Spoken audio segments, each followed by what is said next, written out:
ایک مشہور جاپانی مانگا اور اینیمی سیریز ہے جسے فوجیکو ایف نے تخلیق کیا ہے۔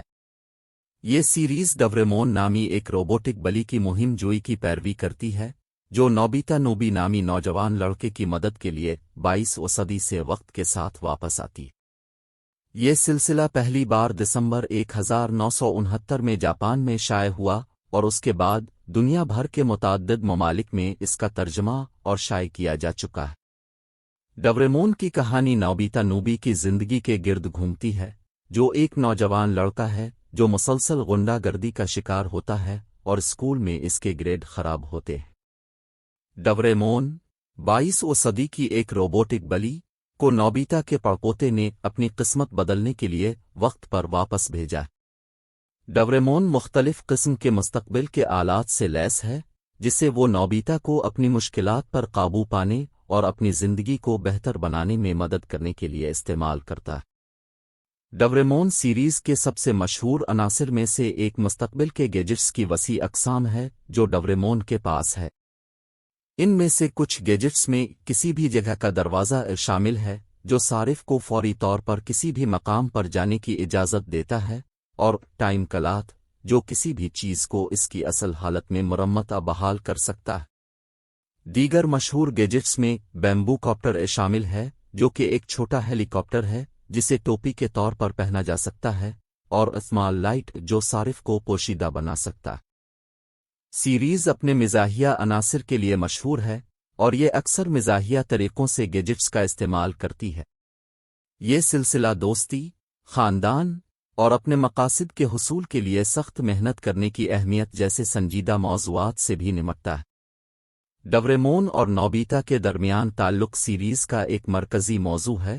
ڈوریمون نوبیتا کے ایک سرپرست اور دوست کے طور پر کام کر رہا ہے۔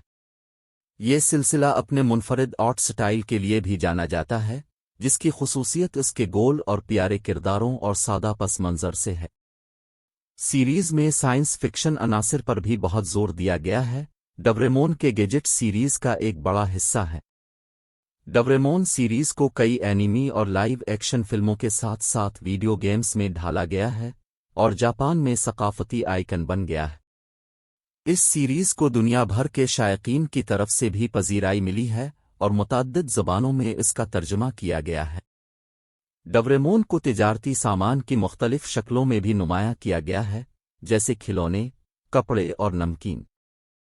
اس کے علاوہ ڈوریمون جاپانی پاپ کلچر کا ایک اہم حصہ بن گیا ہے اور میڈیا کی مختلف شکلوں میں اس کا حوالہ دیا جاتا رہا ہے، بشمول موسیقی، ٹیلی ویژن ڈرامے اور ویڈیو گیمز۔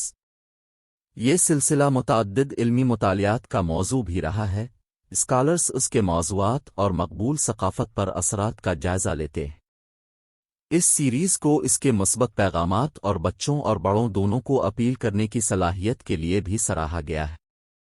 ڈوریمون اور نوبیتا کے درمیان تعلقات کو دوستی کی تصویر کشی اور کسی کی زندگی میں مدد اور رہنمائی کی اہمیت کے لیے سراہا گیا ہے۔ آخر میں، ڈوریمون ایک محبوب جاپانی مانگا اور اینیمی سیریز ہے جس نے دنیا بھر کے سامعین کے دلوں کو اپنی لپیٹ میں لے لیا ہے۔ مستقبل کی ایک روبوٹک بلی اور اس کے نوجوان انسانی دوست کی کہانی ثقافتی آئیکن بن چکی ہے اور اس سیریز کو میڈیا کی مختلف شکلوں میں ڈھالا گیا ہے۔ سیریز کے مزاحیہ عناصر اور اس کے دوستی، خاندان اور محنت کے مثبت پیغامات ہر عمر کے سامعین کے ساتھ گونجتے رہتے ہیں۔ یہ ایک لازوال کلاسک ہے جس سے آنے والی نسلیں لطف اندوز ہوتی رہیں گی۔